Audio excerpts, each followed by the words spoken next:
Comment avoir plus d'abonnés sur ta chaîne YouTube? C'est la question que tous les gens qui ont des chaînes YouTube se posent. C'est une question d'actualité. Et je te dis, reste des nôtres, je t'en parle dans un instant.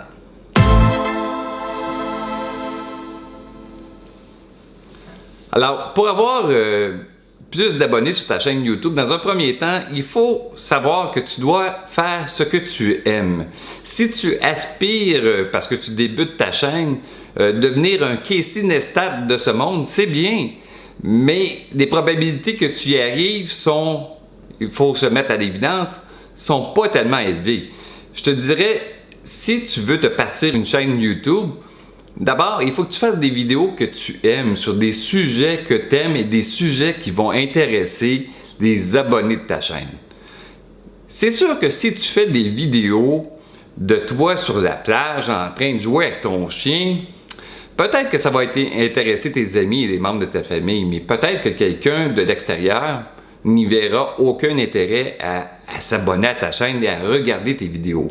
Si tu fais des vidéos qui apportent du contenu intéressant et apportent une valeur ajoutée au contenu ou des trucs, des conseils, des tutoriels, je te dirais, ben là, à ce moment-là, tu vas toucher un public pas mal plus grand qui va faire en sorte que ça va les intéresser à te suivre et à regarder le contenu de tes vidéos.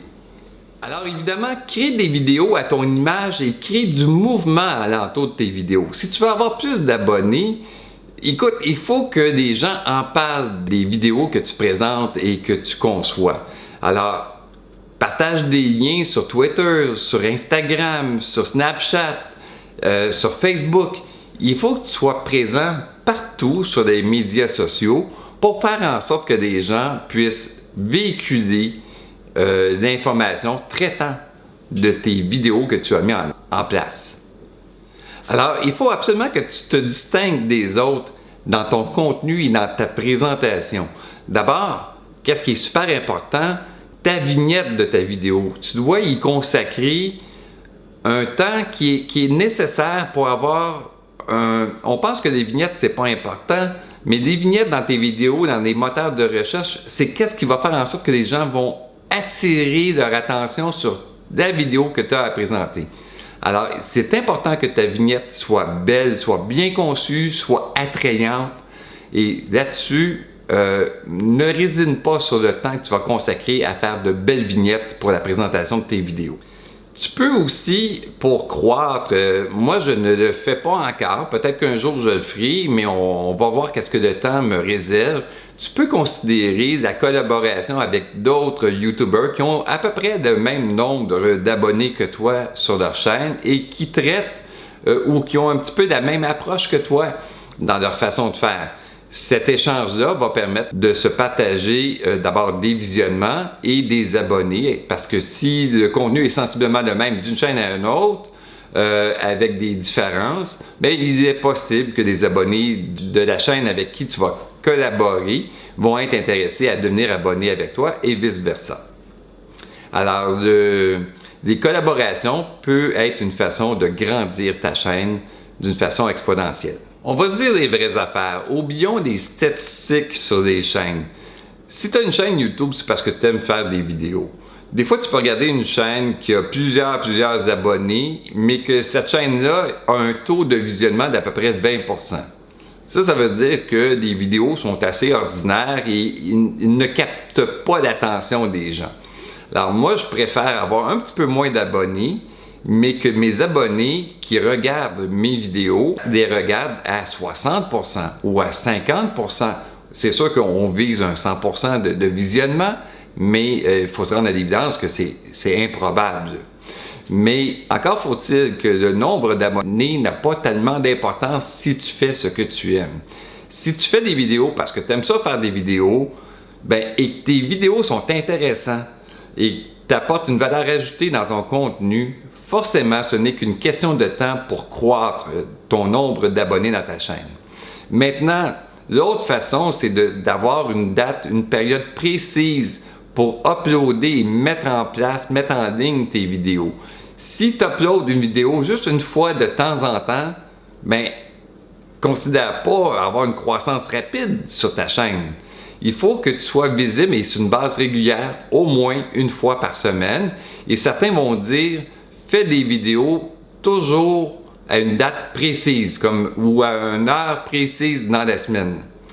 Alors, comme par exemple, toujours uploader tes vidéos à 11h le samedi matin. Moi, personnellement, je n'ai pas encore essayé cette technique-là. J'essaie de mettre des vidéos quand mon horaire me le permet. J'aime ça faire des vidéos, mais ce n'est pas mon gagne-pain principal. Alors, moi, j'essaie de faire, quand je tourne, j'essaie de faire 2-3 vidéos que je vais stratégiquement mettre en ligne à une période pour donner du mouvement à ma chaîne. Alors, c'est peut-être la recommandation que j'ai à faire, parce que tourner des vidéos, quand tu as déjà tes sujets de préparer, tu peux en tourner, tu peux te réserver comme un bloc de 4 heures et dire, ben pendant ce 4 heures-là, je tourne toutes mes vidéos. Une fois que tu as tout tourné tes vidéos, par la suite, une fois de temps en temps, tu fais le montage de la vidéo 1. Disons que tu as fait 4 vidéos. Vidéo 1, tu fais le montage, tu fais ta vignette, tu prépares tous tes outils, tu mets ça dans les moteurs de recherche.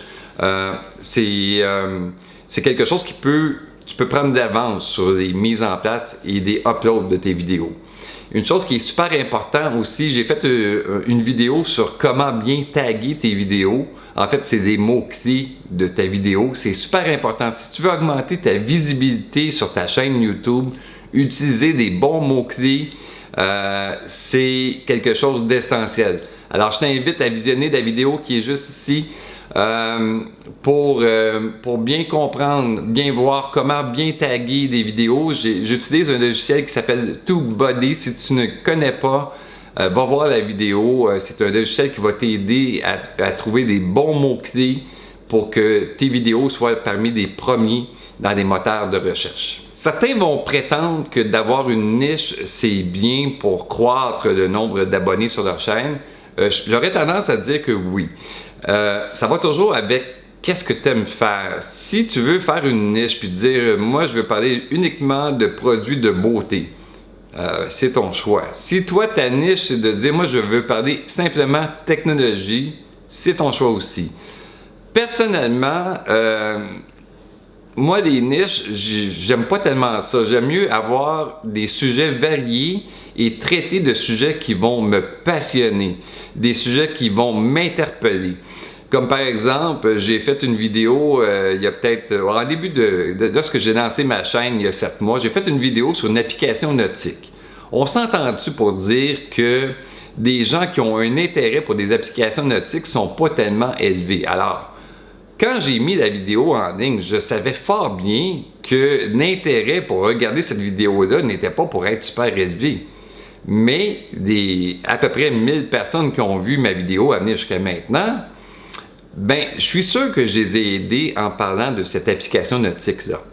Alors, de là, de savoir, est-ce que tu veux avoir du visionnement pour du visionnement sur tes vidéos ou tu veux faire des vidéos qui vont aider d'autres personnes à connaître des applications, d'autres personnes à vivre d'autres événements, ça devient un choix de chaîne et moi, j'opte beaucoup sur apporter une vidéo qui a du contenu qui va intéresser des gens et je suis prête à sacrifier quelques abonnés pour faire en sorte de faire qu'est-ce que j'aime parce que je ne le fais pas pour l'argent, je le fais simplement par souci d'avoir un meilleur monde et de faire en sorte de me faire plaisir en tournant des vidéos. Alors, ça devient un choix sur ta chaîne. Qu'est-ce que tu veux faire? Veux-tu atteindre le sommet et vivre de ta chaîne YouTube? Si c'est le cas, vas-y plus stratégiquement. Si tu le fais pour des raisons simplement de motivation personnelle, de réalisation personnelle, alors à ce moment-là, fais-le dans un cadre structuré, mais fais-le d'une façon plus détendue et assure-toi, bien sûr, d'être conséquent et d'être régulier dans le upload de tes vidéos. Casey Neistat le dit, pour grossir ta chaîne YouTube, il le dit en anglais bien sûr, il dit toujours « keep uploading ». Ça veut dire n'arrête pas de télécharger des vidéos. Alors, c'est la façon naturelle d'augmenter, de croître tes abonnés sur ta chaîne. Alors, j'espère que tu as aimé le contenu de la présente vidéo. Alors, si on résume tous les points que je te présente, des vignettes, c'est super important de mettre l'attention qu'il faut pour attirer l'œil, être constant dans le téléchargement de tes vidéos sur ta chaîne, avoir du contenu intéressant, avoir un bon son sur tes vidéos. C'est tous des points qui sont super importants pour croître le nombre d'abonnés sur ta chaîne, et également tu peux considérer l'affiliation pour avoir une portion de rémunération aussi, et également des collaborations avec d'autres YouTubers. Alors, ça résume un petit peu comment tu peux augmenter et croître ton nombre d'abonnés sur ta chaîne. Alors, si tu as apprécié le présent vidéo, donne-moi un gros thumbs up. Abonne-toi à la chaîne YouTube de Veras si ce n'est pas déjà fait. Et je te dis à bientôt et bon succès dans le développement de ta chaîne YouTube. Ciao!